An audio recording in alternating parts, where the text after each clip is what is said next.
सभी बहन भाइयों को नमस्कार। हमारी आज की वार्ता का विषय है बंगाल की बीमारी और उसके इलाज। इन दिनों में बड़ा उत्पात मचा इन बंगाल में। वो क्यों मचा? वो कोई शांत थोड़ी हो गया, वो तो अभी थोड़ा सा सुरक्षा बलों के कारण दबाया गया है। इसे समझने के लिए, बीमारी को समझने के लिए पहले हमें जो 35% के आसपास मुस्लिम हैं पश्चिमी बंगाल में, उनकी मजहबी मान्यताओं को समझना पड़ेगा। उनकी मजहबी मान्यताओं में काफिर और मोमिन, ये दो कैटेगरीज हैं मनुष्यों की। समाज की दो कैटेगरी हो गई। अब वो जैसे उसमें अभी जो जहाँ दंगे हुए वहाँ 70% मुस्लिम है लगभग, और फिर बाकी फिर काफिर हो गए। तो इसके अलावा जहाँ पर मुस्लिमों का राज्य नहीं होता उसे दारुल हर्ब कहते हैं। तो दारुल हर्ब में लगातार संघर्ष और इसकी जो जिहाद है उसकी स्थितियाँ बनी रहेंगी। संघर्ष हमेशा चलता रहेगा। फिर अलतकैया कभी कुछ भी करो, कोई ढोंग करो, पाखंड करो, लोभ दो, लालच दो, भय दो, धर्म परिवर्तन करवाओ, धर्म का प्रसार करो, ये मान्यता। जहाँ दारुल हर्ब है उस देश को, उस प्रदेश को मुस्लिम लोग मान्यता नहीं दे सकते। कारण क्या है कि इनके अपनी वहाँ सत्ता नहीं होती। इस कारण से ये तो ममता बनर्जी थोड़े टाइम के लिए, जब तक इनका बहुमत नहीं होता तब तक ममता बनर्जी को भुलावे में रखना बड़ा ज़रूरी है। इसके अलावा भी जैसे अब ये इनकी बेसिक मान्यताएं हो गई। बेसिक मान्यताओं को लागू करने वाली मशीनरी क्या है? मस्जिद और मदरसे। मस्जिद और मदरसों की बड़ी भारी श्रृंखला सारे भारत में पैदा की जा चुकी है, और ये बच्चों को जन्म से ये शिक्षाएं देने लगते हैं। और जो फॉर्मल एजुकेशन है, आधुनिक शिक्षा है, उससे उन्हें दूर रखते हैं। इससे वो उनमें कट्टरपन पनपता है। लगातार काफिरों के बारे में विस्मरण किया जाता है। इसके अलावा क्योंकि वो फॉर्मल एजुकेशन नहीं है तो अशिक्षित हैं, चाहे वो मदरसे में पढ़े भी हों। फिर वो कहते हैं मदरसे में फलां पढ़ा, ढिमका पढ़ा, और मदरसे का तो बड़ा स्टैंडर्ड होता है। ये कहने की बातें हैं, लेकिन जो उसमें मजहबी शिक्षा है वो मजहबी शिक्षा दिमाग में एक गंदगी भर देती है। फिर जन्म दर, तेज जन्म दर, ताकि इनके पास मानवीय संसाधन हो जाए, स्ट्रीट पावर हो जाए। बात बात में इकट्ठा होकर के हमला करना तभी संभव है जब इनके पास जनशक्ति होगी। तो वो जनशक्ति का प्रदर्शन सड़कों पे लगातार वो करते रहते हैं। डेमोग्राफी चेंज करना, तो डेमोग्राफी चेंज करने के लिए फिर बांग्लादेश और पाकिस्तान का सहारा भी है। वहाँ से घुसपैठी आ जाते हैं, बांग्लादेशी आ जाते हैं, रोहिंग्या आ जाते हैं। तो वेस्ट बंगाल की 8 जिलों की इन्होंने डेमोग्राफी अब तक बदल चुके हैं। ये 60 से 70-80% तक इनकी जनसंख्या हो चुकी है।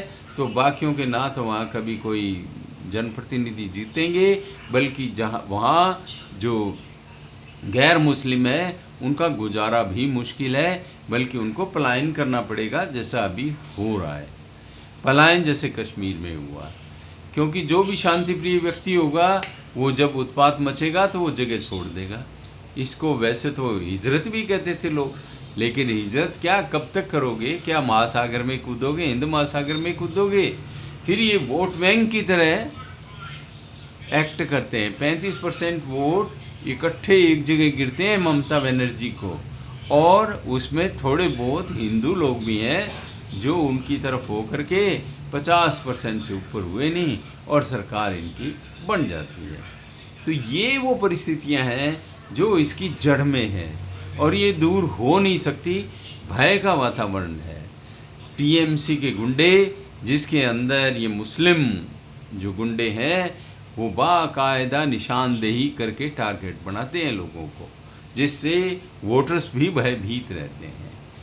अब आप देखिए इसका इलाज क्या है। इसका इलाज है लंबे समय तक वहाँ राष्ट्रपति शासन लगाए जावे, यूसीसी, वक्फ एक्ट, सीएए, एनआरसी वहाँ मजबूती से लागू किया जाए। घुसपैठियों की, बांग्लादेशियों की, जो बांग्लादेशी और रोहिंग्या दो तरह की घुसपैठियाँ हैं, इनकी पहचान करके इनको वहाँ से खदेड़ा जाए।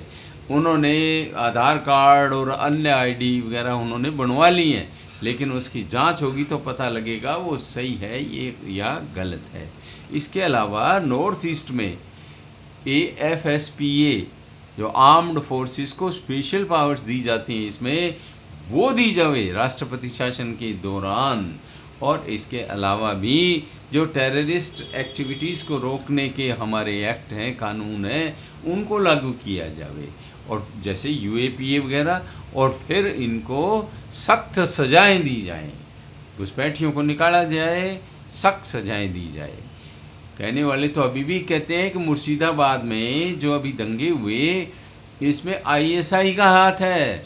बांग्लादेश से लोग आते हैं और वो उत्पात मचाते हैं और फिर ज़रूरत पड़े तो भाग जाते हैं, नहीं तो यहीं ठहरे रहते हैं। और भारत सरकार लाचार हो जाती है। वो देखते हैं कि राष्ट्रपति शासन लगाएंगे तो सुप्रीम कोर्ट मानवीय अधिकारों के अलंबरदार खड़ी हो जाती है। इधर हाई कोर्ट ने अभी कहा है कि वहाँ सुरक्षा बलों को तैनात किया जाए, तो वो कर दिए गए, लेकिन कितने टाइम रह पाएंगे वो? ये कोई तरीका नहीं है। तरीका वही है, लंबे समय तक राष्ट्रपति शासन लगे, विशेष पावर्स का इस्तेमाल हो, विशेष परिस्थितियों को विशेष ढंग से डील किया जावे, जैसे पंजाब में डील किया गया KPS गिल के द्वारा, जो 60 समाचरित वाली पॉलिसी अपनाई जावे। विष है, विष से ही मरता है, विषस्य विषमौषधम। उसके बिना इन्हें कंट्रोल नहीं किया जा सकता। कॉन्स्टिट्यूशन और कानून व्यवस्था, ये पुलिस ये सब इसका इस्तेमाल करते हैं। पुलिस में कौन जाएगा? 1000 लोगों की भीड़ थाने को घेर लेगी, वहाँ जाके कौन केस दर्ज कराएगा और कौन गवाहियाँ देगा? क्या हो जाएगा उससे? कुछ नहीं होगा। ये इसीलिए इनका दिल खुला हुआ है और सारे भारत में ये एक ही मोडस ऑपरेंडी अपनाते हैं, पत्थरबाजी करना, आगजनी करना, सामूहिक तौर पे हमले करना। कश्मीर में भी ऐसा ही किया गया था। जिस तरह से कश्मीर को डील किया गया, ये आगे आने वाली स्थितियां उधर ही जा रही हैं और हो सकता है इसके बाद अगला जो है केरल हो। भारत की अस्मिता को बचाना बड़ा मुश्किल है।